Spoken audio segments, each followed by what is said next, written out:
Fala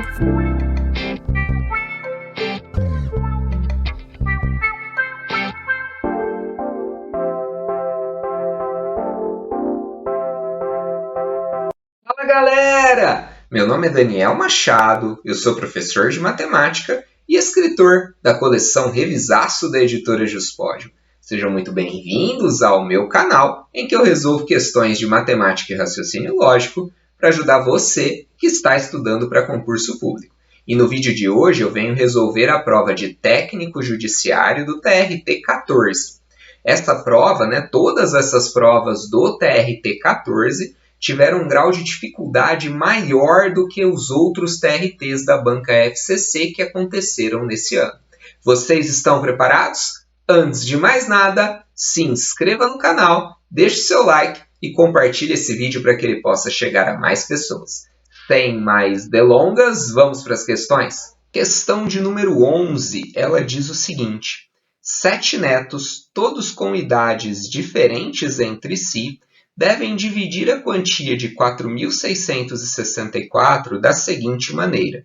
O neto mais novo deve receber 3/8 dessa quantia e, do que sobrar, o mais velho deve receber 1/5. Finalmente, a quantia que ainda restar deve ser igualmente distribuída entre os demais netos. André não é o neto mais novo e nem o neto mais velho. E a diferença entre as quantias recebidas pelo neto mais velho e André é? Bom, o que nós temos nessa questão?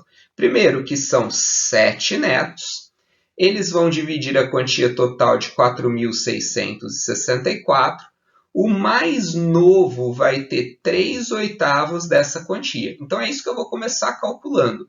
O neto mais novo, vou chamar de mais n, ele vai receber 3/8 de 4.664. 4.664 dá para dividir por 8, então eu vou dividir esse valor por 8. Vai sobrar 3 vezes, porque o 3 eu não mexi, 4.664 dividido por 8, então eu vou juntar ali o 46, isso vai dar 5, 5 vezes 8, 40, sobra 6, aqui vai dar 8, 8 vezes 8, 64, sobra 2, e o 2 com 4, 24, isso vai dar 3. 3 vezes 8, 24. Fazendo essa multiplicação, 3 vezes 3, 9. 3 vezes 8, 24, vai 2. 3 vezes 5, 15, com mais 2, 17. Então, o neto mais novo recebeu R$ 1.749, tá certo? Bom, depois disso, o que ele me fala? O neto mais velho, ele deve receber 1/5, mas 1/5 do quê? 1/5 do que sobrar. Então, eu tenho que, primeira coisa, eu vou pegar 4.664 e vou subtrair o tanto que já foi destinado para o neto mais novo, que é 1.749. Então, esse 6, ele empresta 1 para o 4, fica valendo 14, e aqui 5. 9 menos 14 falta 5, 5 menos 4, 1. Aqui eu preciso pegar emprestado de novo, fica valendo 3 e aqui 16. 16 menos 7 está faltando 9 e 3 menos 1, 2. Ou seja, está sobrando 2.915.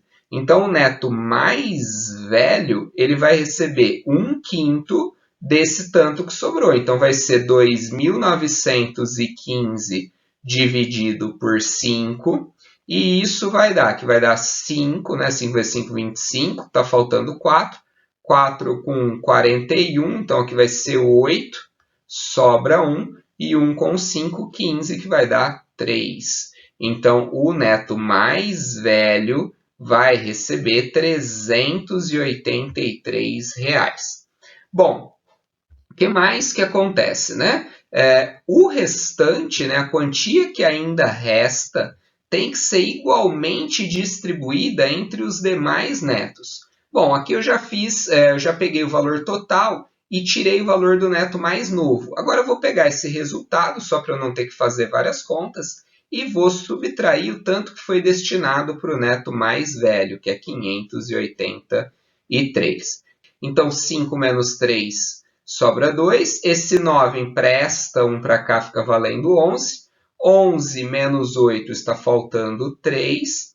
8 menos 5 falta 3 e o 2 desce aqui. Então, está sobrando, depois de tudo isso, 2.332. E essa quantia foi dividida igualmente entre os 5 netos. Então, eu tenho que pegar 2.332 e dividir por 5. Então, aqui vai dar 4. 4 vezes 5, 20. Sobra resto 3. Desce o 3. 6 vezes 5, 30. Sobra resto 3. E desce o 2. Tabuada do 5, que chega perto do 32, vai ser o 6. 6 vezes 5, 30. 32 menos 30 sobra 2. Acrescenta um 0 e aqui vai dar vírgula 4. 4 vezes 5, 20, menos 20, 0. Então, cada um dos demais netos, né, vou chamar de DN, demais netos, eles vão receber R$ 466,40. Bom, e agora que eu achei tudo isso, volta na pergunta para ver o que ele está perguntando. Ele está querendo a diferença entre as quantias recebidas pelo mais velho e por André. Então, eu vou pegar o neto mais velho. O neto mais velho recebeu 583. Como não tem nenhuma casa depois da vírgula, eu vou colocar 2 zeros só para a gente fazer a subtração embaixo. E agora eu vou subtrair o valor do André, ou o valor de qualquer neto do meio, que é 466,40. Então, 0 menos 0, 0. Este 3, ele empresta 1 para cá. Aqui fica valendo 10. 10 menos 4, sobra 6. Este 8 vai emprestar 1 aqui para o 12. 12 menos 6, sobra 6. Vírgula embaixo de vírgula. 7 menos 6, 1. E 5 menos 4, 1.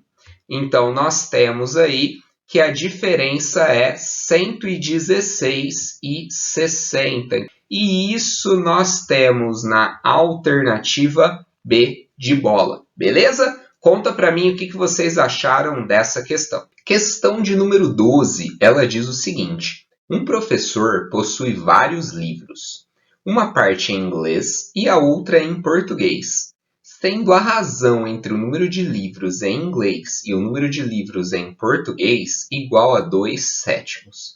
Esse professor trocou 120 livros que tinha em inglês por 90 outros livros, sendo 56 em português e os demais em inglês. Após a troca, a razão entre o número de livros em inglês e o número de livros em português desse professor passou a ser de 9/40. Agora, o número de livros que ele possui é... Bom, o que nós temos, né? Nós temos aí que na primeira situação, a razão entre os livros de inglês e os livros em português é de 2/7, ou seja, 2/7. Tá certo? Então, essa é a primeira situação. Ele me deu a razão que os livros em inglês para os livros em português é de 2/7. Bom, o que nós temos, né? Sempre que nós trabalhamos com razão e proporção, eu vou ter um grupo pequenininho que tem as mesmas características ou vai manter a mesma proporção de um grupo maior, tá certo? Então, nesse caso, o grupo pequeno, ele tem 2 livros de inglês, 7 livros em português. O total desses livros, 2 mais 7, é igual a 9, e a diferença seria 7 menos 2, 5. Tá certo? Então, nesse grupinho pequeno, tem essas características que mantêm a mesma proporção com o grupo grandão. Tá certo? Bom, e o que mais que nós temos aí? Eu vou falar que, nesse caso, o total de livros, porque é exatamente o que ele está me perguntando, né? O total de livros eu vou utilizar a letra T. Tá certo? Então, essa é a primeira situação que nós temos. Na segunda situação... Bom, então, se eu pegar nessa segunda situação, qual vai ser o novo total de livros que ele tem? Ele tirou 120 e acrescentou 90. Nesse total, né, 120 menos 90, está faltando 30. Então, comparado com o total anterior, vai ser o quê? Vai ser o total anterior menos 30 livros. Então, nessa segunda situação, o total tem 30 livros a menos do que o da primeira situação. Bom, o que mais que ele fez, né? Então, ele trocou 120 por 90 outros livros. Então, agora nós vamos ter o quê? Os livros de inglês e os livros em português dessa nova situação. Ele trocou somente livro de inglês. Então, a quantidade de livros em língua portuguesa não foi alterada para menos, né? Ele só trocou os de língua inglesa. E o que aconteceu? Vieram 56 livros em língua portuguesa. Então, ele tinha os livros em língua portuguesa e acrescentou-se mais 56 livros de língua portuguesa. E o restante foi em língua inglesa. Bom, então o que está acontecendo aqui, né? Dos 90 livros que ele recebeu, 56 são em língua portuguesa, então 90 menos 56, isso dá 34. Então ele teve 34 livros em língua inglesa dessa nova leva que foi. Mas e no saldo total de língua inglesa, como que isso fica?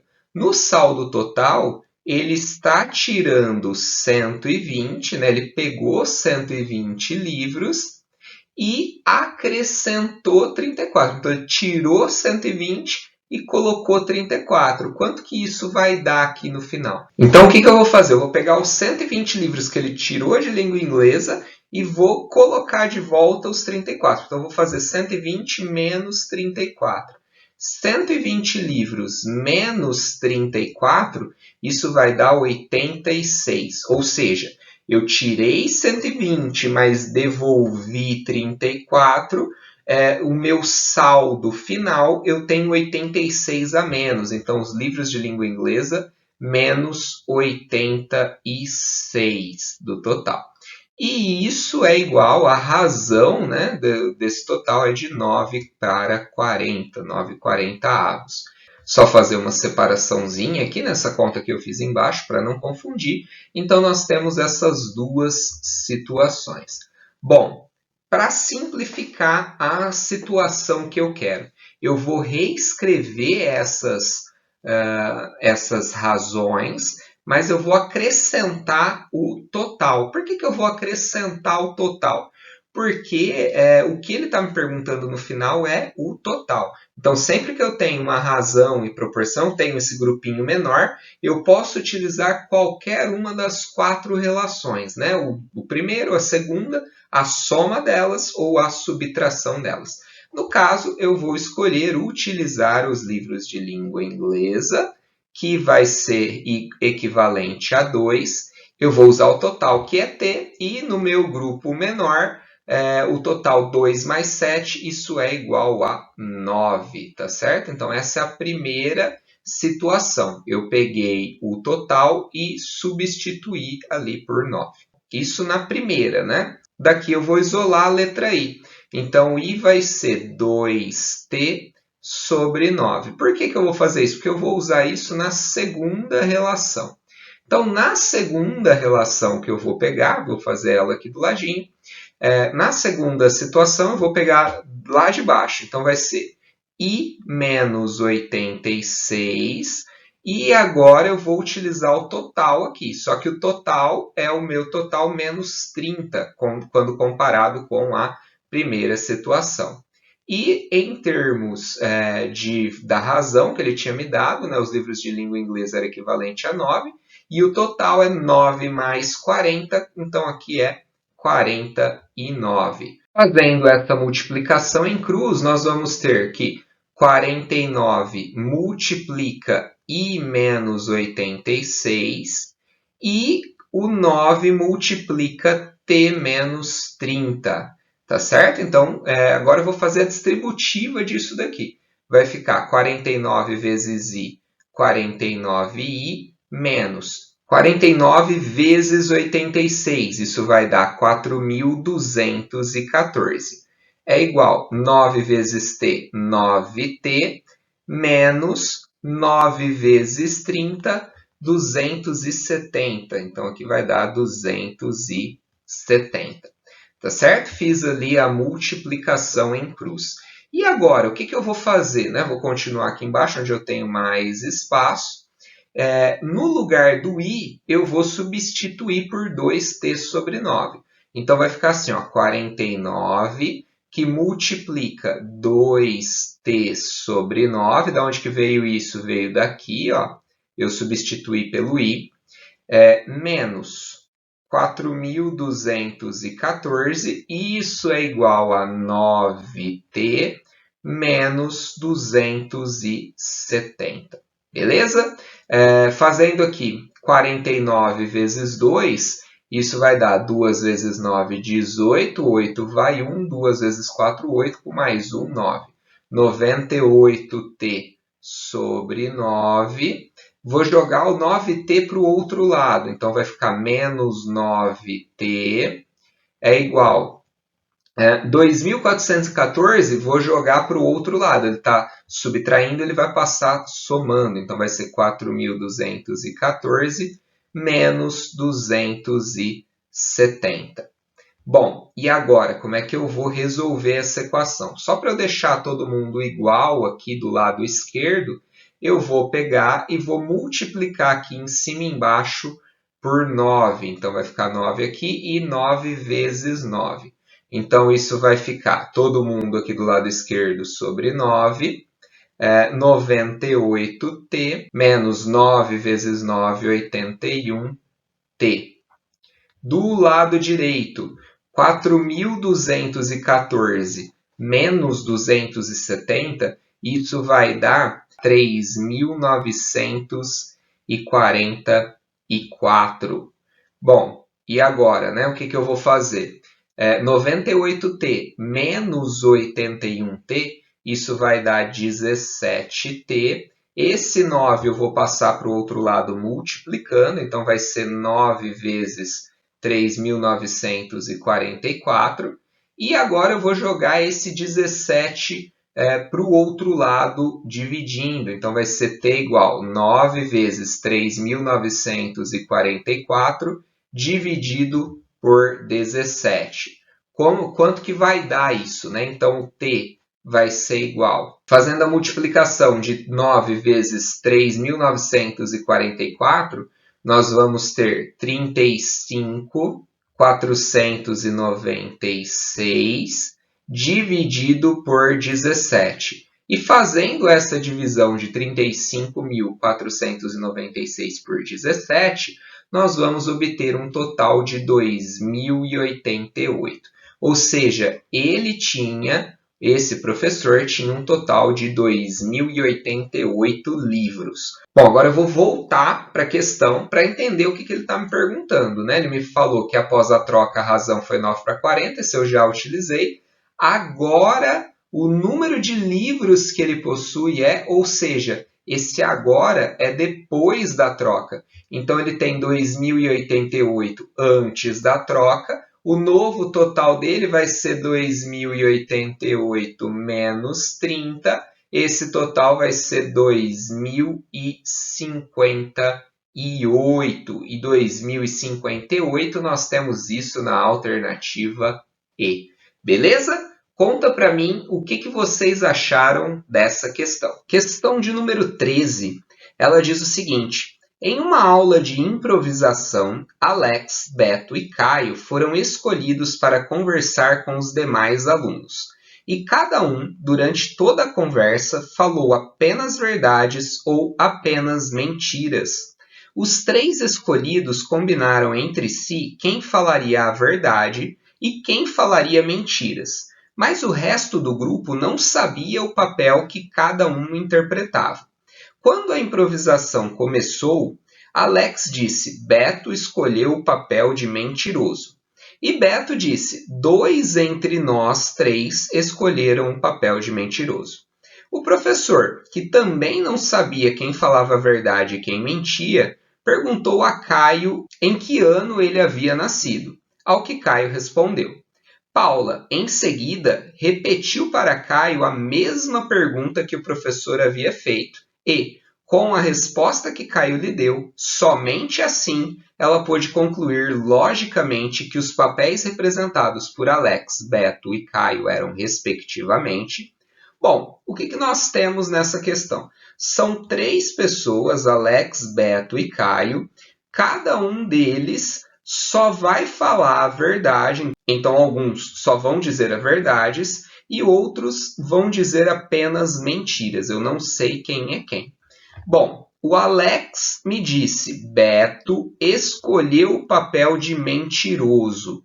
Atenção para essa afirmação.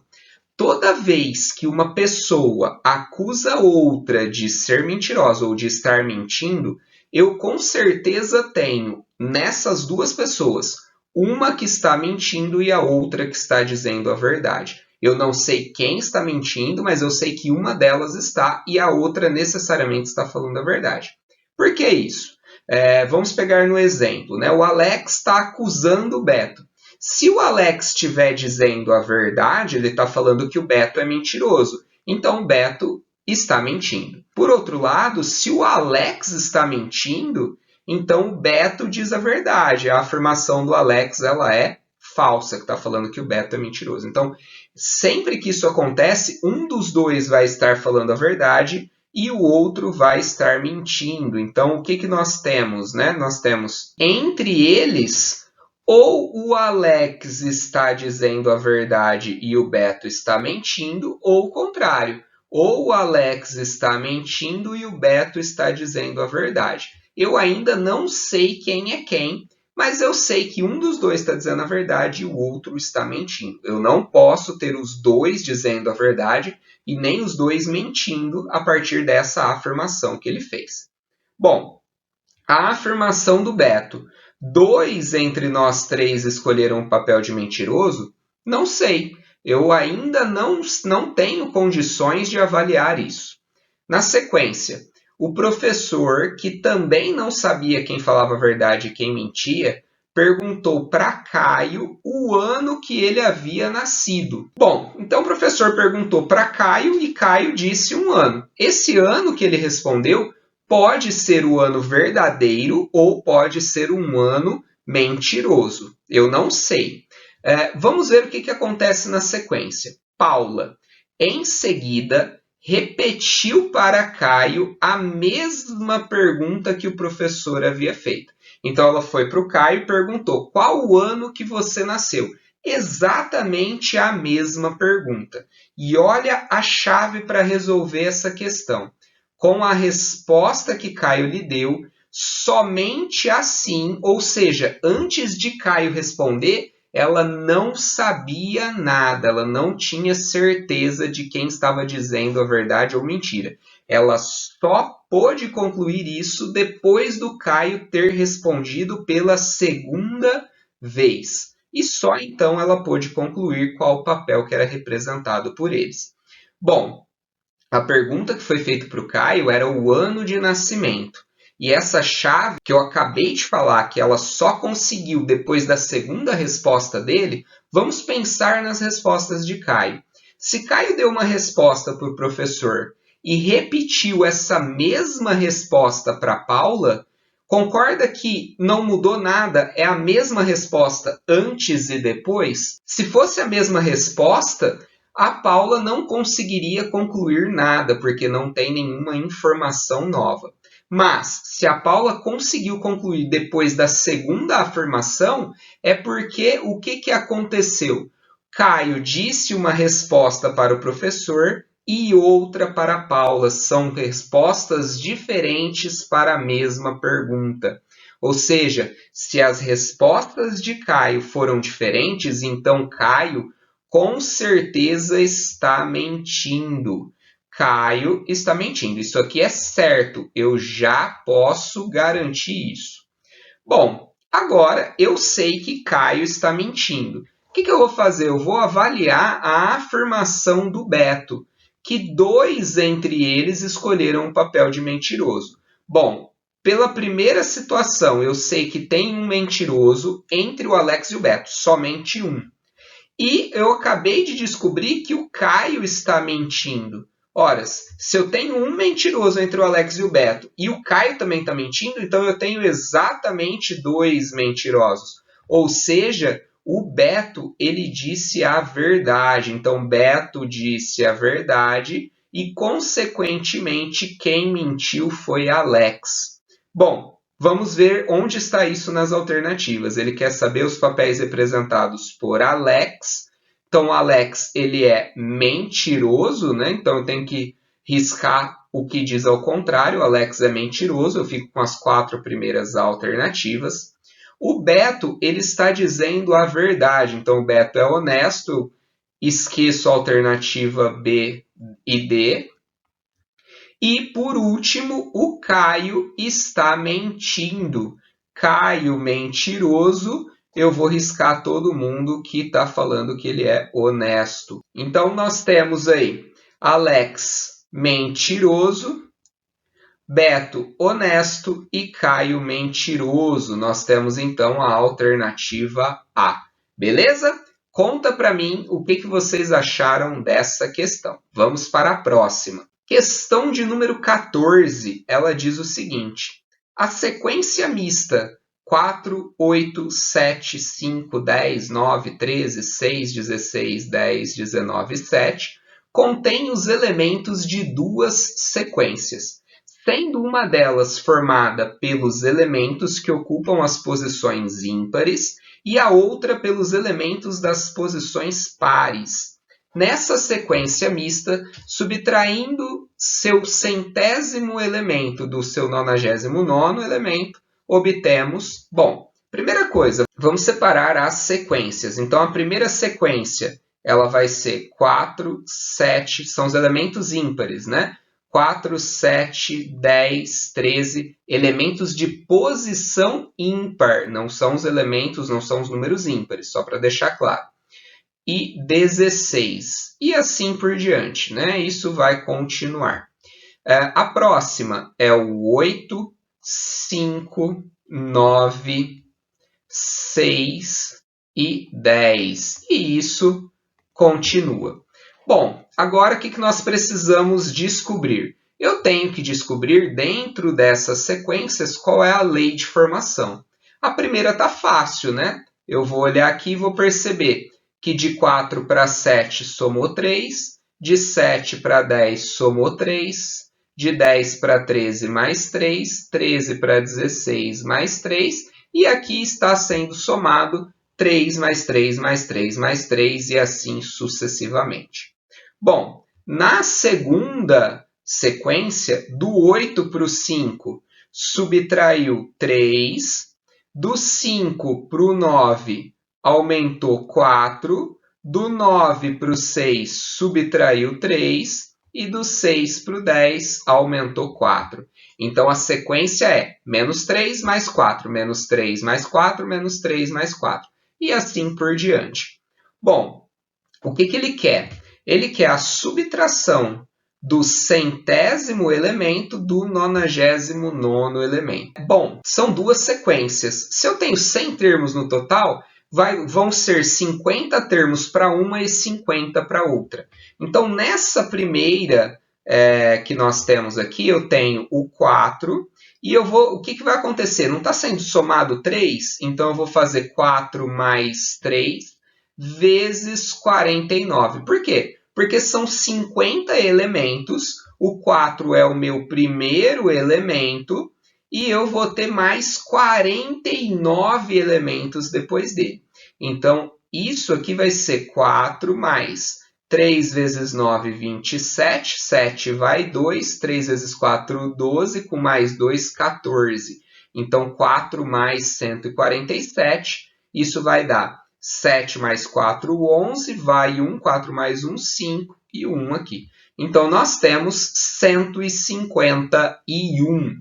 E esse 151, quem que vai ser? Bom, se eu estou começando aqui o 4 da posição 1, estes são os elementos de número ímpar. Então, o 151 vai ser o quê? Vai ser o 99º elemento. Então, 151 é o 99º.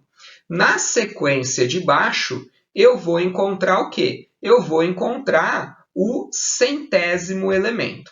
Bom, então aqui nós estamos começando com o 8, e aí eu vou ter mais 49 elementos depois do 8. Bom, essa sequência está dividida em duas partes. Uma subtração por 3, uma adição por 4. Uma subtração por 3, uma adição por 4 e assim por diante.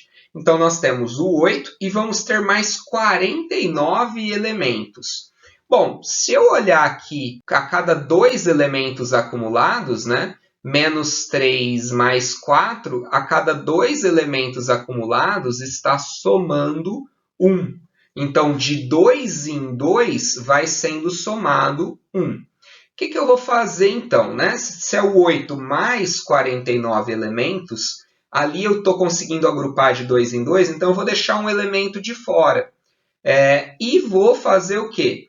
Vou pegar os 48 elementos e agrupar de 2 em 2 nessa soma 1. Então, metade de 48 vai ser 24 vezes 1. Por que 24? Porque em 48 elementos eu vou ter 24 vezes o 1 de resultado. Uma subtração de 3, uma adição de 4. Subtração de 3, adição de 4. E isso vai ser por 24 vezes. Mas era 49 termos. Até aqui está dando 48. Então, se ele está indo no número par, menos 3 mais 4, menos 3 mais 4, em pares, o último elemento, 49, eu vou ter que subtrair 3, que é a última operação que vai ter. Então, isso vai ser 8 mais 24 vezes 1, 24, menos 3. Então, isso vai dar 8 mais 24, isso dá 32, menos 3, isso dá 29. E 29 é o centésimo termo dessa sequência. Bom, e agora? Agora ele quer o 99º menos o centésimo termo.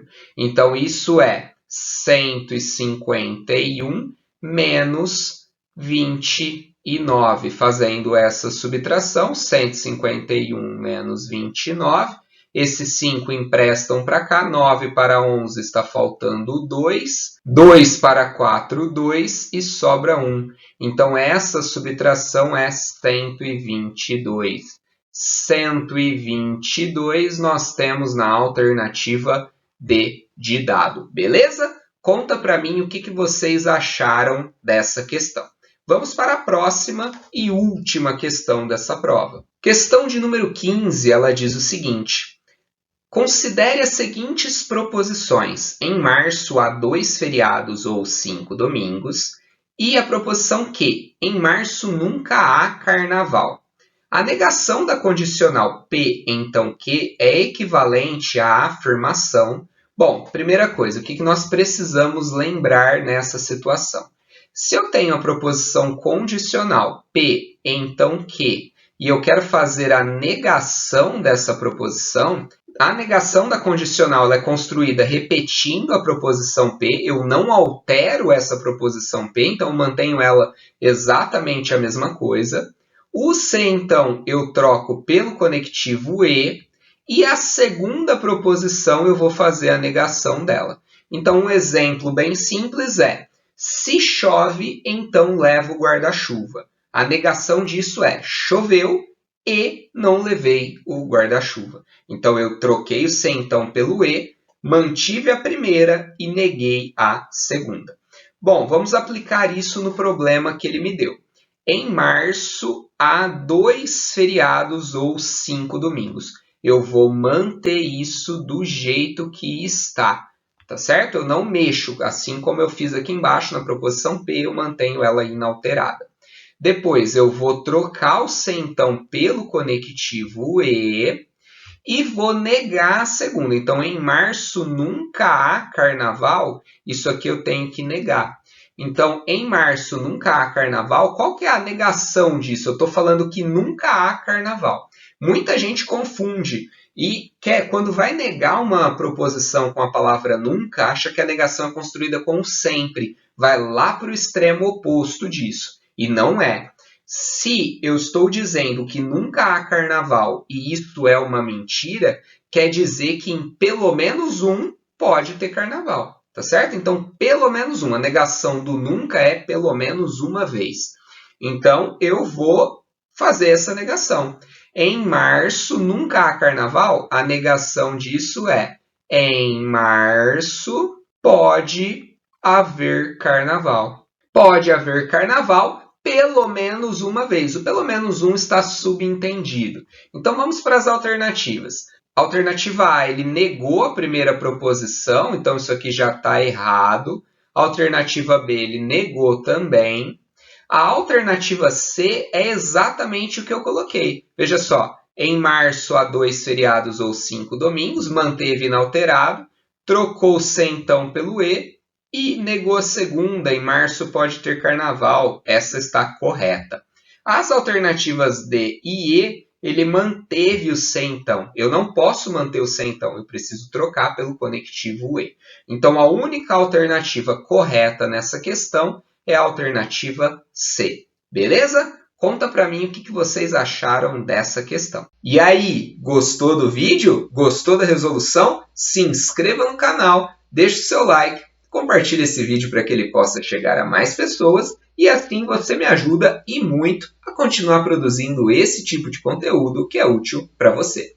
Ficou com alguma dúvida em alguma questão? Ou tem alguma questão que você quer que eu resolva? Me manda um e-mail, eu posso resolver aquela questão que você tem dificuldade. O meu e-mail é danielmachado.matematica, sem acento, @gmail.com.